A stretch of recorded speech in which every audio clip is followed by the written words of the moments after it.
النهارده يعتبر يوم اسود للرياضه في مصر كلها، سواء لجماهير الاهلي سواء لجماهير الزمالك. جماهير الزمالك اللي زعلت زعل كبير جدا بعد اداء ولا اسوأ من كده من لعيبه الزمالك امام الترجي التونسي في رادس بنتيجه 2-0 للترجي. هزيمه قويه جدا وهزيمه بتبعد الزمالك تمام البعد عن انه ممكن يصعد من دور المجموعات في دوري ابطال افريقيا.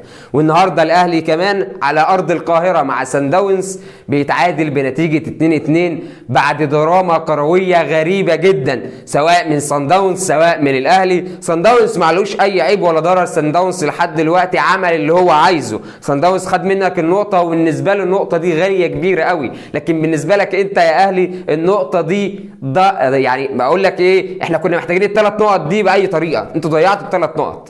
وبسبب ايه؟ بسبب لعيبه الاهلي. الاول كده سان داونز يتقدم علينا بجول بعد خطا ساذج من دفاع الاهلي اللي ما كانش موجود اصلا في الجول الاول بتاع سان داونز.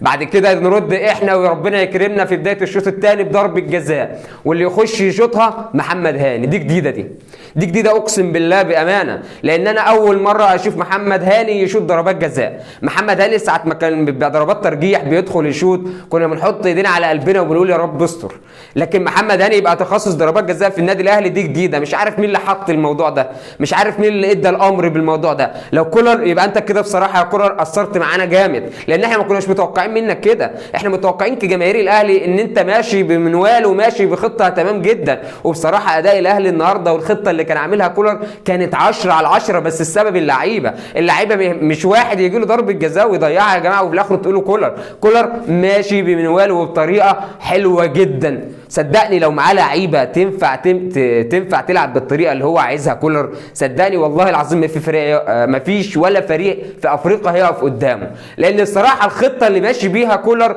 خطه هجوميه وضغط على اللعيبه في الثلث الامامي بيخلق فرص حلوه جدا. والسبب ان الضغط ده لازم يستغله اي حد، واي حد عندنا ده يعتبر محمد مجدي قفشه اللي بيعتبروه جمهور الاهلي هو الأزمة الحقيقية في الملعب. محمد مجدي قفشه اللي لما بتلاقيه في التشكيلة الأساسية بتقول الماتش ده مش هيطلع تمام خالص. محمد مجدي قفشه اللي بقى دلوقتي عقدة الجماهير الأهلاوية كلها. محمد مجدي قفشه بيجيله كذا فرصة بسبب لعب وضغط في المنطقة في الثلث الأمامي، لكن بلا أي خطورة وبلا أي انتهاز الفرص، بيضيع وخلاص، بيشوط في الجو. مش عارف مين حد قال لك إن يبدي الجول في الجو ولا إيه؟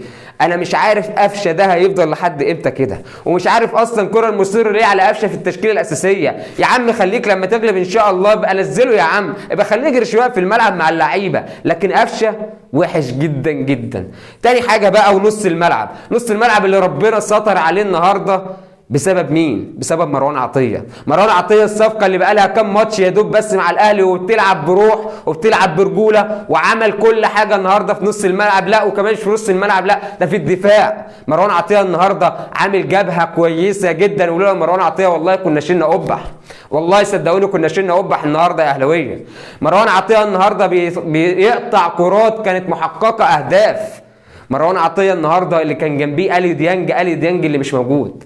اليو ديانج حرفيا النهارده ما كانش موجود. اليو ديانج لو اي حد مكانه حمدي فتحي مثلا او السوليه كان بقى احسن منه بكتير. اليو ديانج النهارده في الدفاع مش موجود اصلا، في الهجوم بيضغط وخلاص مش عارف هو بيعمل ايه. اليو ديانج بياخد الكوره يخش يتقطع منه وخلاص وقف مكانه ما بيرجعش. كذا هجمه اليو ديانج على الاهلي، اليو ديانج ما بقاش موجود. اليو ديانج فعلا النهارده ما كانش موجود يا جماعه، لا ده بالعكس ده كان بيلعب مع سان داونز. ما انت لما تروح تدخل في الهجوم تقطع منك وتقف هناك وما ترجعش تدافع تبقى انت بتلعب معاهم.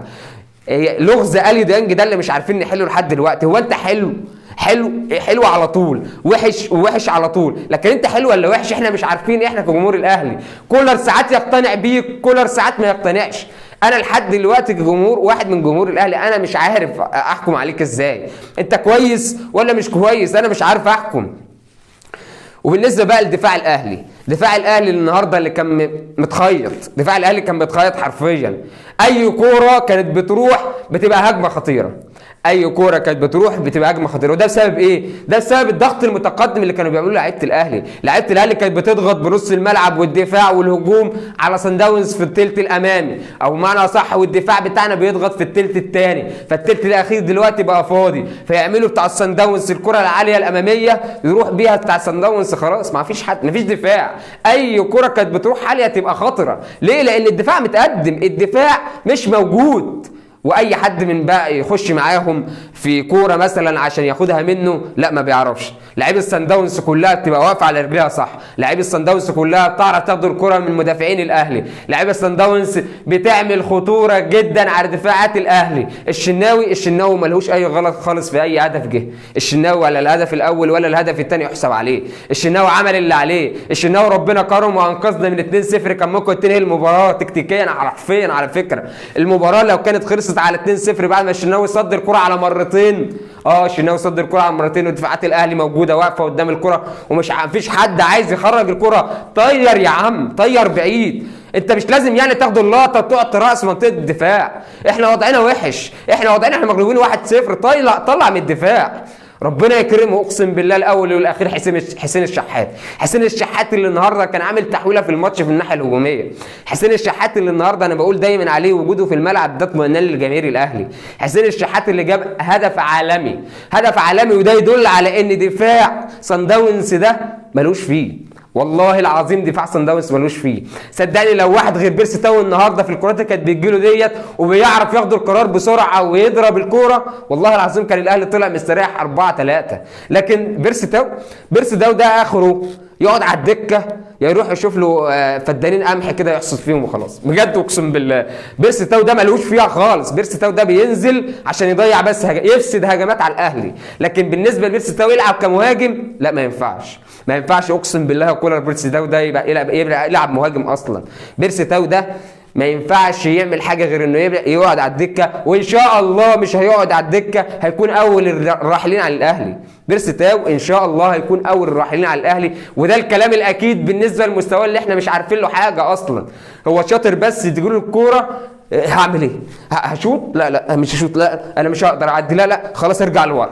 ده اللي بيعمله بيرسي تاو. ولو دخل بكوره الدفاع يقطع منه بسهوله، خلاص بيقف، مفيش حاجه تانية بيعملها بيرسي تاو.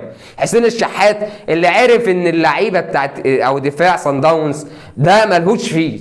دفاع صن داونز راح عمل ايه؟ راح داخل من على الجنب وهوب قطم مع واحد شوت في الزاويه الدويه هدف. تمام قوي 2-1. تمام قوي يا جدعان، نكمل بقى وندافع ونشوف بقى الدنيا. لا، ترجع الكوره زي ما قلنا، هجمه مرتده من كوره عاليه، من كوره لقدام، يروح اول كوره ربنا سترها وجت في العارضه.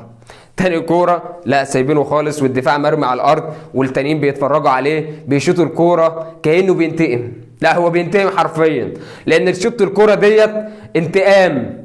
ايه يا عم انت وهو ده؟ انتوا بتعملوا ايه؟ بتتفرجوا؟